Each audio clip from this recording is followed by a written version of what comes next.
Hey, everybody. Welcome back to the Be Your Own Bank podcast. It's everybody's favorite time of the week, the weekly Roundup.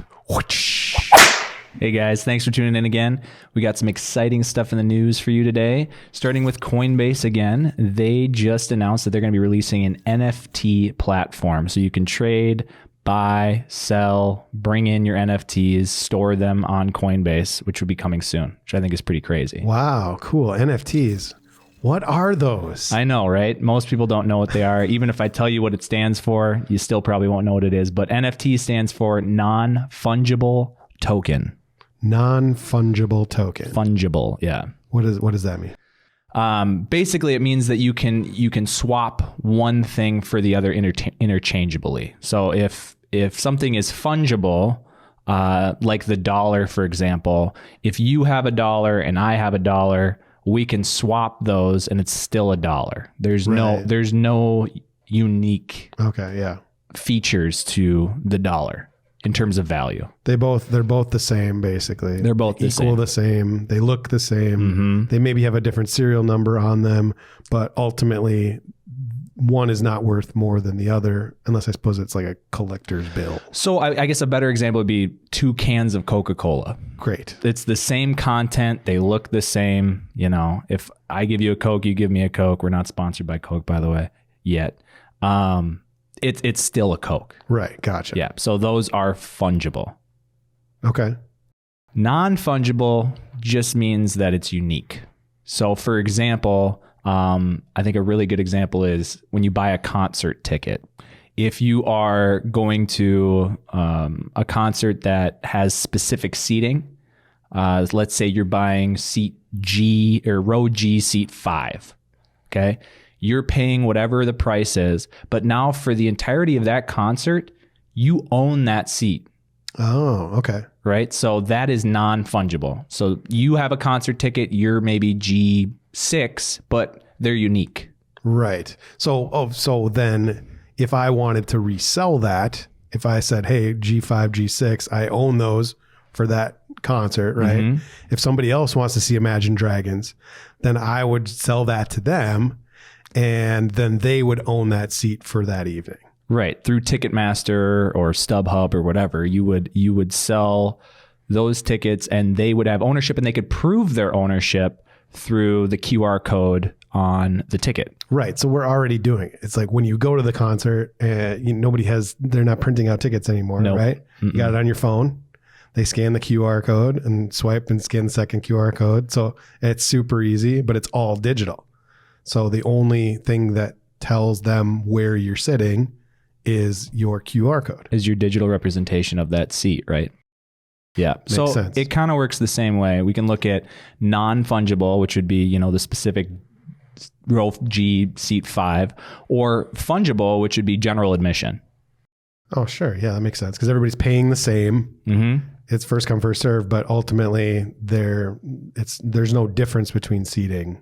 No. And so you can look at that in the crypto space as well, where instead of concert seats that you're ascribing a QR code to, you're doing that for a Picasso painting or a digital Pokemon card or a digital baseball card. Or a crypto dick butts. Which is a new NFT marketplace that just came out. Because that just basically means that they can sell anything. You can literally sell anything. And you can turn anything into an NFT. It could be a soundbite. It could be a song. It could be a picture, whatever.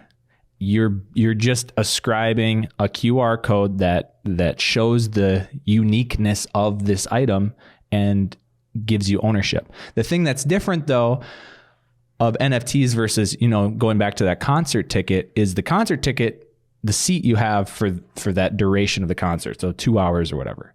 Well, Imagine Dragons typically play a little longer. Maybe 3 if you get an encore, yeah. Sure. However, with an NFT, you have full indefinite ownership of that digital item. Oh, that's cool. So like if it was an actual seat at a stadium, you would own that. You would own it perpetuity. Forever. In perpetuity. And if someone wanted to buy it, you would have to approve that. So it's kind of like a season ticket holder almost. It's like a season ticket holder, but the season never ends.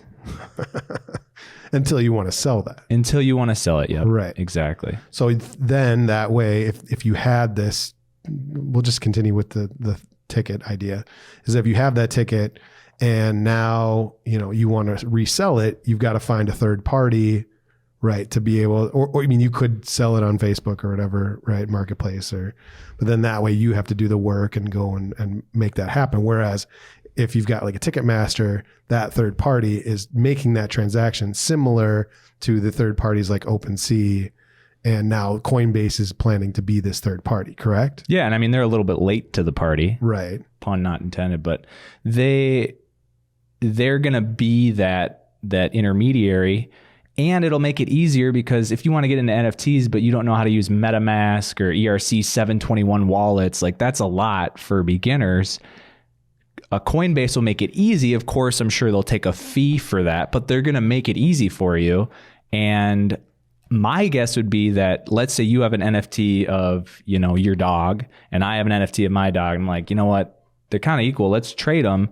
We could probably do that on Coinbase without having to pay all the fees, because the fees are pretty high right now. Because if Coinbase just has custody of all your NFTs, then they can just say, well, Gabe owns this one. If he wants to sell it, we'll just take the selling fee, but we don't have to charge, Adler to swap it over, because really it's not in their account. It's in our account, but we're right. So they're like a bank. They're becoming an NFT bank. They're the custodian of the account, as opposed to you being in charge of the NFT marketplace where you're buying. Now Coinbase is saying, here, house your NFTs here. We'll just take our little percentage and make it easy. I mean, that is one thing about Coinbase that's great, is it's super user-friendly. Do they take a little bit more fees? Yes, but for the education aspect of it, so you don't have to be completely educated on how to, buy and sell NFTs, I think it's a great idea that they're offering this. And basically all it is it's another wallet within your wallet. So it's a sub wallet. You're housing this painting or digital representation or whatever it is, you're housing that within your digital wallet. Yep, and it's represented by yet another QR code, basically. And you've got a JPEG on your computer that shows that it's yours. Yep, and then if someone's like, tries to steal your seat, you'd be like, no, I own it. Right. And fight ensues. And then, yeah, exactly. Yeah. Moving on, we've got Stellar Lumen, which is one of our favorite cryptocurrencies. I like Stellar, yeah. Very, very XLM. Easy to use. XLM, yep. I think it's almost 0 fees to send it. 3 cents. I just sent some Stellar, and it was 3 cents to send. Okay, so cheap. So Stellar has just invested $45 million in a company called Tala. And now what Tala does is they provide millions access to financial services. So like lending, borrowing, investing. That's a bank. They're kind of like a bank. Okay. But they're working to create a mass crypto adoption system, platform, whatever you want to call it, for developing countries. Some people might not know this, but over 3 billion people don't have access to financial services. To banks. Global financial services. Basically, they don't have a brick and mortar space that they can go and put their money. Right. Yeah. More people have access to the internet and a cell phone than that. How many people have access to a cell phone? What is it, like 85%? 85% of the world? I believe so. There's only like 1 billion people, I think, that don't have a cell phone. Isn't that right? Oh, wow. Okay. I mean, that's crazy if that's the case. It is crazy. But the CEO of Tala said that he hopes that this project can continue to help them serve the underbanked, it's called. So you're saying 3 billion people don't have access to a bank and only 1 billion people don't have a smartphone in the world? Yeah. So then there's only 1 billion people that couldn't potentially have their own crypto account, right? Right, because when you have a smartphone and access to the internet, you can be your own bank. You can be your own bank.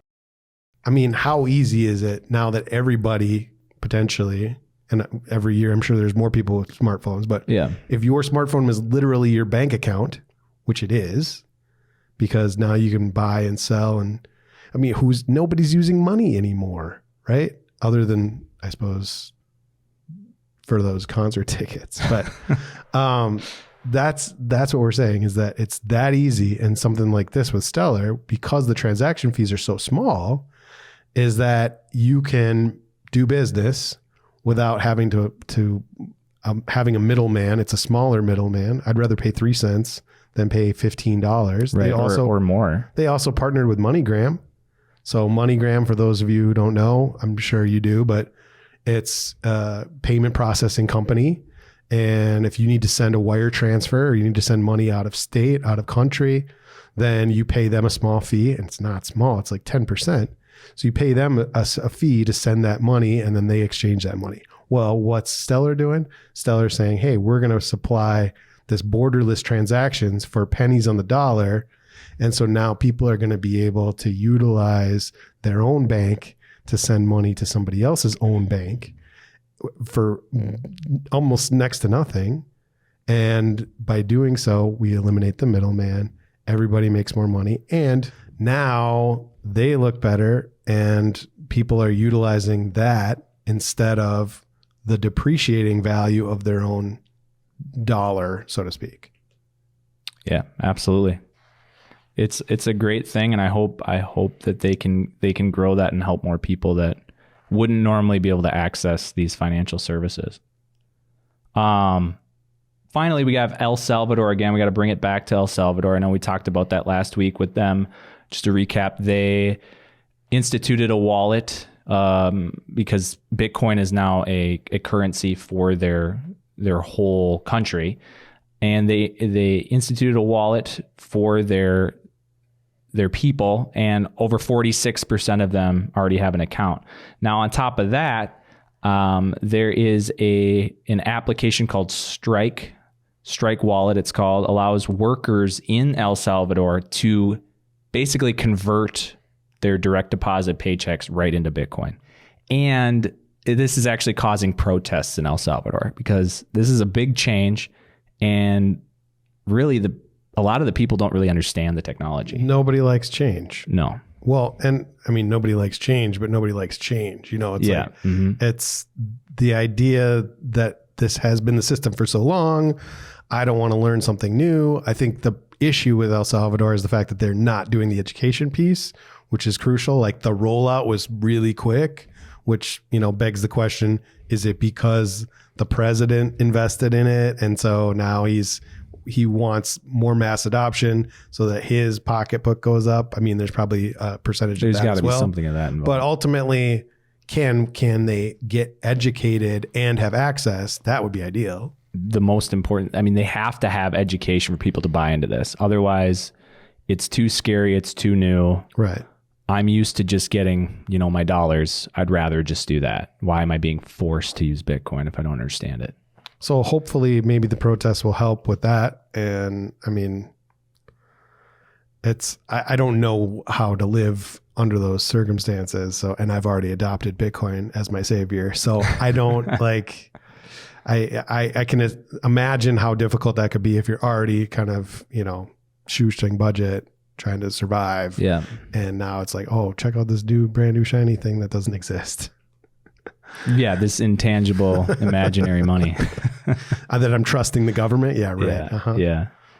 No, I mean, personally, I feel like I wouldn't take all of my paycheck in Bitcoin just because it's so volatile. Of course not. But it would be nice to be a part of a country that valued it to that degree. Agreed. Well, and I mean, the enforcement piece of it's going to be the most difficult. But even if, maybe the mandatory aspect of it will end up working out. The ends justify the means. It seems like there might be a better way to do this. And yet, what if it actually does work? Yeah, I mean, it is the case study right now. So everyone's watching to see what happens in El Salvador. It's not going to be perfect, but I think some people there will make more money than they thought they would, especially if Bitcoin's increasing at 200% on average every year. That's saying, hey, we believe in this. We see this as a future, a future-proof option, and that this will appreciate in value. And once it does, then you'll be more incentivized to get on board. Yeah. I like that. Well, that's the roundup. Well, actually, we got one more thing. Last night, I was watching the televisions, and I was watching some of the major sporting events, and I don't know if you guys saw this, but there's a exchange called FTX, and Tom Brady is in. Brady's in. He's in. What does that mean? He's in. Well, it was the commercial. You have to see the commercial. So it's like, he calls all these people. He's like, are you in? Are you in? Are you in? Are you in? Is so cool. I think FTX is a new exchange or newer exchange. I guess it's not that new, but I hadn't heard of it till probably a month ago. I've heard of it, but I didn't even know you could use it in America. So it's not only they're spending $20 million on an ad campaign with Tom Brady. I just saw them last night. I was watching the NLDS, the Game 5 NLDS, and they had FTX. They had the FTX like signage. The umpire had a little FTX emblem like embroidered onto his shirt. That's crazy. And the best part was, just so you know, this postseason, every moon blast means a $10,000 donation to charity, courtesy of the FTX, the official crypto exchange of MLB. The official crypto exchange of the MLB. So what he said, if you couldn't hear it, he said, for every moon blast, which obviously, as we know in crypto, you know what mooning is, but moon blast, home run, whatever, it's cool. And every moon blast, FTX donates $10,000, right?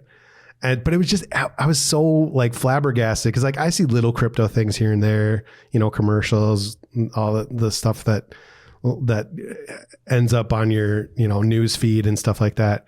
But like to have Major League Baseball, to have Tom Brady, the greatest of all time, you know, like all these people getting on board and marketing to the sports crowd, which is super smart. The DraftKings guys and all these people who are like, I'm going to gamble my money.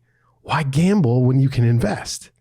So yeah, it's investing with you're feeling like you're gambling, but you're actually investing. But they're making it cool, right? Yeah. I think the marketing, the branding is brilliant. You in? Yeah, it's like just do it. Like Mike, you know, like you in? Do the do. Who doesn't want to be in at that point? You in? Because if you're not in, you're out, right? Yeah, I'm in. Yeah, exactly. Because if you're not in, you're out. Mm-hmm. So and then the other thing that I just learned is FTX bought the naming rights to Miami's basketball stadium. So it's FTX Stadium, previously American Airlines Stadium. So they outbid American Airlines. Okay, so like, can we start talking about crypto as like a legit thing now? Come on. I mean, if Visa's partnership wasn't enough, this clearly is. This is crazy. This is insane. They're getting into sports like that. They should have done that 10 years ago, but now they got the money. Now there's money. Well, they got the track record too. They can throw behind it. Yeah. But to get Tom Brady, like, I wonder what his endorsement from FTX is. I'm guessing he's part owner at this point, because why wouldn't he be? Right. Yeah. So it's super cool. That was the most exciting news of the week for me. Awesome. All right. So that's the end of the Roundup, gang. Let's move into our charts. All right, let's take a look at these Bitcoin charts. We are still in the green as from last week. That was our projection. We've got our bull flag here that broke out of our resistance line, this green line here. So this bull flag, if this bull flag continues, which it looks like it is going to do, then we could get up to a new all-time high at 70. If that happens, I think we pull back to our old all-time high, which would be 64, 65. And then that's where it gets fun, gang. Worst case scenario, in my opinion, I believe we come back and test this 50, 51. If that happens, then I'm going to be buying more. Let's look at our total market cap. So we talked about 2.3 trillion. That has gone through 2.3 trillion. We're right at about 2.5 right now. So the next stop there, 3 trillion. Once we hit that, once again, 3.5-ish. All right, let's go into our dollar cost averaging. We've got Hedera Hashgraph. It is a brand new blockchain, not brand new, but pretty new. And they've been making some significant partnerships. They're trading at about 37 cents right now. And I've got a bull flag here, as well as it's come back and tested its resistance. So if that shoots up, that could be a pretty good return on investment.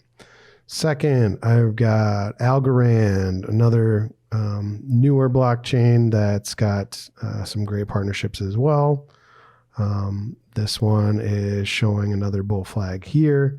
So if we head up, then that's going to be a nice return on investment as well. Thirdly, Cosmos, one of the old school blockchains. This one is trading at about $33, and it's got a lot of room to grow too. So those are my 3 picks for this week. That's it for the charts. Thanks for joining us. Remember, we are not licensed financial advisors. Do your own research and only risk what you're willing to lose. We'll see you next week. See you next time.